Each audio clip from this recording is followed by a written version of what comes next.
Alright, hey everybody, and welcome back to the SoCo Customs YouTube channel. Ever since we did our first leveling kit on the 2019 Chevrolet, we've been getting calls from as far away as Hawaii, trying to get some details on fitment and everything like that. So we wanted to give you some tips and tricks for when you're leveling or lifting your 2019 Chevy Silverado.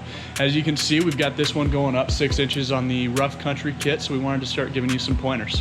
So the first tip we've got is up here at the front. They actually run 4-piston calipers on here, so it's a lot bigger and it's a lot more to clear. You have to run a wheel with enough back spacing to clear that caliper so that it's not rubbing. On the first one that we leveled, we did a 0 offset, hoping that it would poke a little bit like the 2018's on a 0 offset. However, it didn't, and it also contacted, so we had to run spacers on it, which actually helped the stance now that we think of it. The second tip we have for you actually has to do with these mud flaps right here. Unfortunately, you can't just remove them unless you are running fender flares.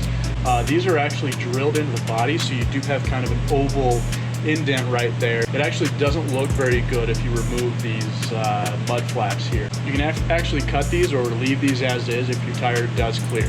So the next pointer we've got for you is a little more kit specific to this rough country kit. The rear end does remain pretty similar as far as this kit goes. They did use these sort of trapezoidal blocks, and they also have a nice little bracket there to help organize your cables just above the differential.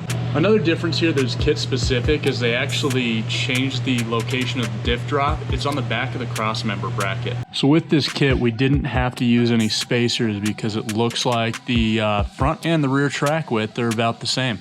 So we went with the 325/60 R20 on this. It does contact a little bit with this mud guard in back and some of that bracket back there.